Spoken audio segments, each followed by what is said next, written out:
Chapter 10 Frog Talk.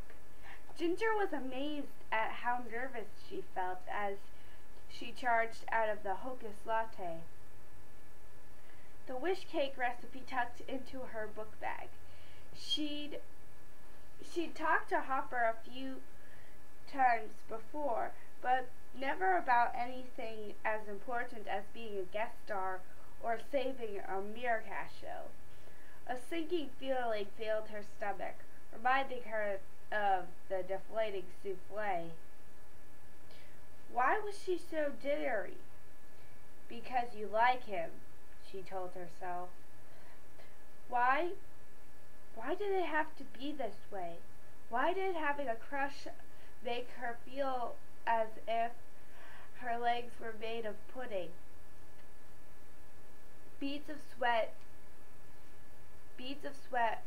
arose from on her forehead. Sheesh, having a secret crush is like having the flu. Her ponytail bounced as she hurried over the cobblestones past the Beanstalk Bakery and the Gingerbread Boutique. Hopper was a few minutes ahead of her. If she ran, she could catch up before he reached campus. Then she stopped in her tracks. Up ahead, Hopper stood in the middle of the lane, watching as Briar Beauty walked right toward him. Briar was busy hexing on her mirror phone, so she hadn't noticed that he was in her path. His whole body stiffened. Hey, Briar, his voice cracked. He rubbed the back of his neck. Was he sweating too? Was his stomach tight? Why couldn't he feel that way about Ginger instead of Briar? Then at least they'd both be miserable at the same time. But it made sense that he was drawn to Briar. They were both royals after all. Her fairy tale story was to fall asleep and be saved by her prince. His was to be turned into a frog and to be saved by a princess. Ginger had no prince in her story, and she certainly wasn't a princess. Sometimes it was so unfair. She darted behind a carriage, hitching post and watching as the awkward encounter proceeded. Trying to look relaxed, Hopper leaned against a tree, but he just misjudged the angle and his shoulder slipped. Trying to recover from a stumble, he changed positions and leaned with the other shoulder. Then he opened his mouth. Uh-oh, Ginger thought, here it comes. I'm not a photographer, Briar, but I can sure picture us together. Briar glanced up from her phone, but only for a second. Oh, hey, Hopper. Then she went right back to hexing. Without a doubt, she had as little interest in Hopper as Hopper seemed to have in Ginger. But Briar's glance was all it took to make Hopper bluff. Poof. Hopper the frog fell into the cobblestones. Bye! Bye, Briar said.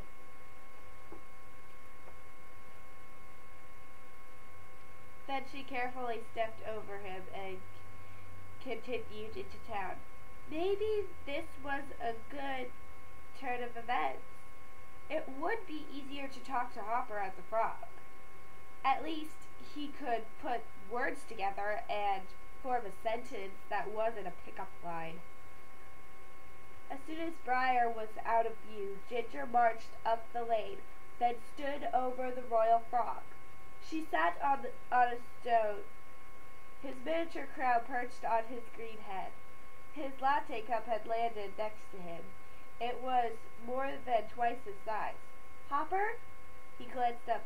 Indeed, Fad Damsel, it is I. He rose onto his back legs and bowed. Prince Hopper Croakington the Second, at your service. For a small creature, his voice boomed as if he were performing on a Shakespearean stage. It was amazing how much dignity he mustered when he was in amphibian form. Ginger's heartbeat returned to normal. She didn't feel nervous because her crush was on Hopper the boy and not Hopper the frog. It was as if she were talking to an entirely different being. They shared the same brain, maybe. But the boy and the frog were total opposites. Hopper, I need to ask you something. It felt weird towering over him. If she suddenly tripped, he'd get squished. Can I pick you up? The honor would be eternally mine. She knelt and offered her hand. As he stepped onto her palm, she shivered. Those little webbed feet were cold. Once he settled, she stood and held him in front of her face, and she looked into his voluptuous eyes. She felt a pang of guilt. How many times had she found frog eyeballs floating in her mother's cauldron? If he had ever transformed in front of the candy witch, he'd be toast. Scratch that. He'd be frog leg soup. I wanted to ask you if you would be on my Miracast show, she said, trying to erase from her mind the horrid image of Hopper's stew. Your show? He blinked. Ah, yes, you are referring to your delightful yet unappreciated entertainment virtue. I am flattered by the invitation, and I assure you that though my stature be diminutive and amphibious, I am capable of wooing an audience. However, have you considered the possible consequences? What do you mean? She asked. It is my unfortunate curse to turn back into human form without notice. While I would make an excellent guess due to my extensive vocabulary and rapier wit in boy form, I am an embarrassing lug, incapable of holding a decent conversation with the opposite gender. True, you are a lot cuter as a boy, Ginger thought. It doesn't really matter to me whether you're Hopper the boy or Hopper the frog, she said. I'm going to bake something special, and I need you to be there.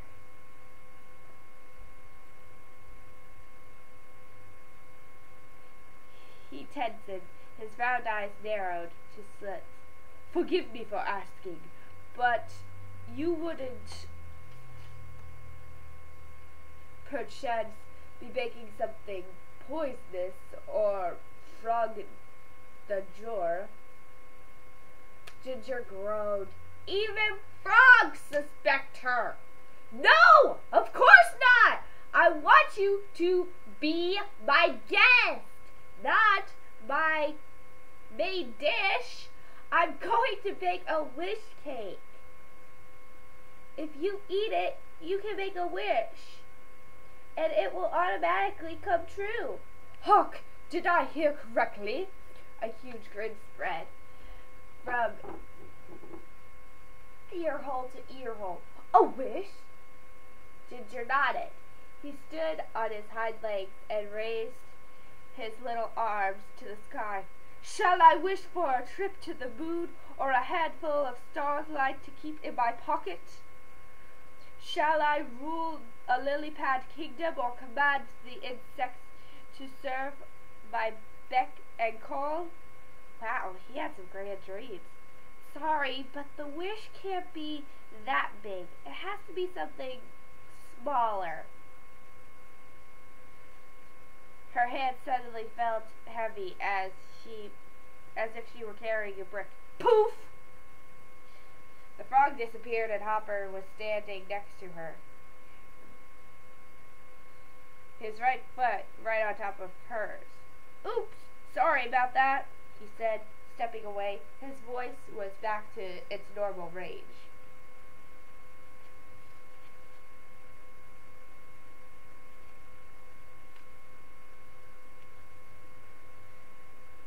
As he reached down to grab his latte, he quickly wiped some slime off her hand. So, about that wish, do you mean it has to be smaller?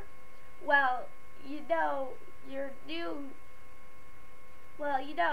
to the tech club and you haven't been on Spell's Kitchen set yet since you had a stomachache earlier, but the truth is, I've only got 5 she paused. I've only got 5 viewers today. Yikes, he said. That's brutal. Yeah, yep, brutal. She couldn't have chosen a more fitting word. Anyway, I'm trying to get the students to watch Spell's Kitchen. I thought I could make you my special guest and have you eat the wish cake. Yeah, about that. He rubbed the back of his neck again. I don't really want to command an insect army or put starlight in my pocket. I say weird things when I'm a frog. You say weird things when you're a person, too. Well then, what would you wish for? She asked. Don't say Briar, please. Don't say Briar. He glanced around. They were all alone on the path. Then he looked right into Ginger's eyes. She almost melted. I get nervous around girls. I always have. It's tough, because I'm roommates with Derry, and all he does has to do is open our door and girls come running.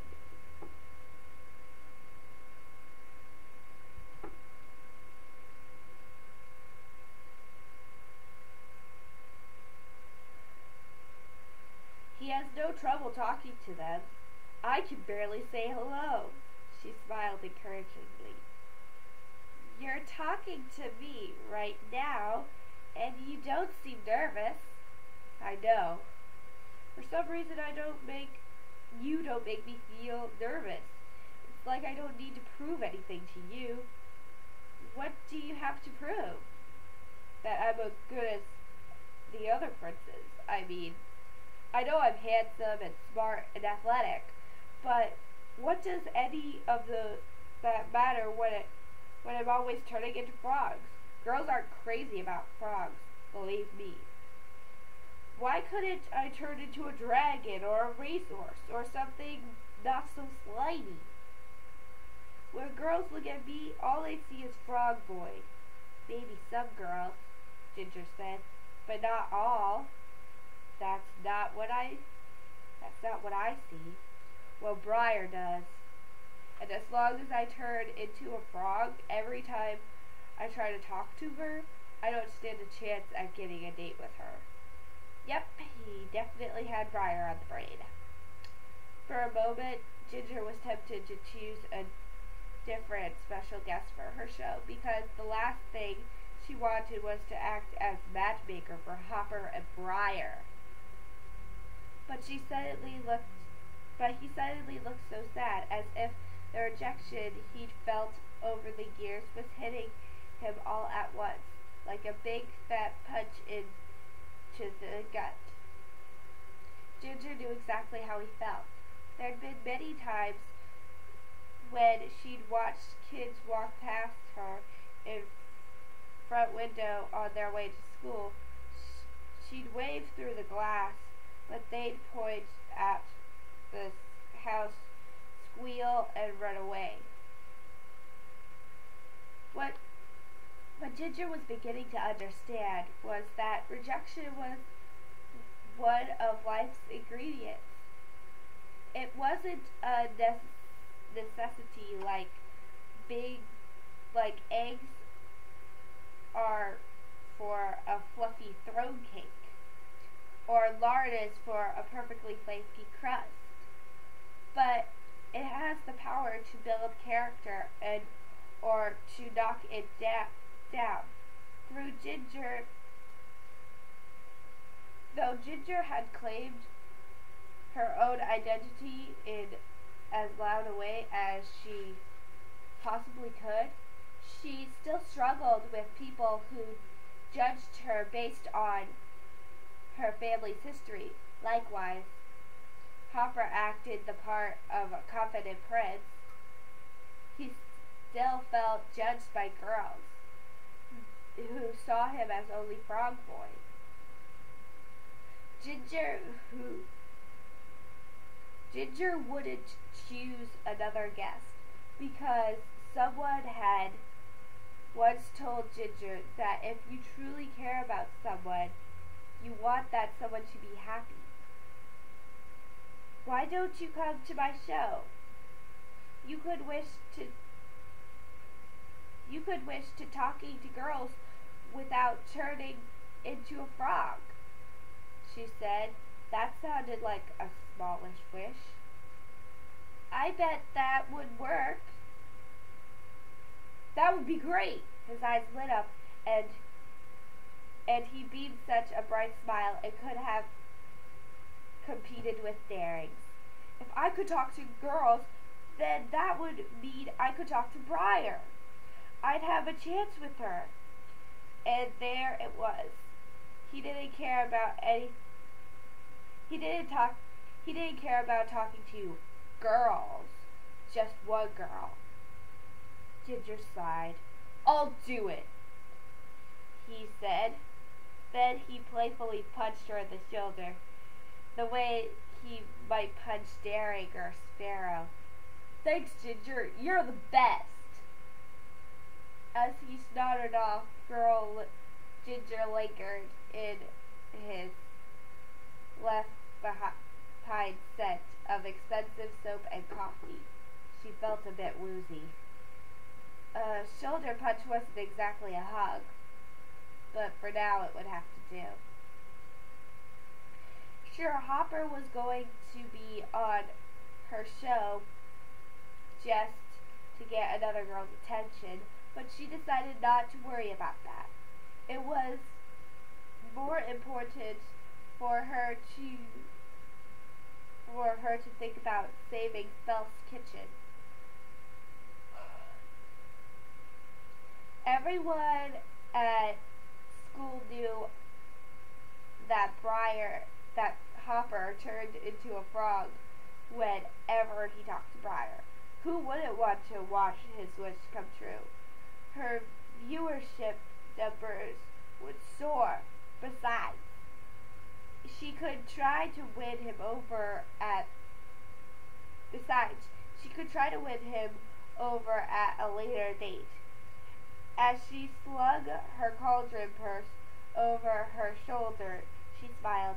Everything was in order. Her special guest and her special recipe. What could go wrong?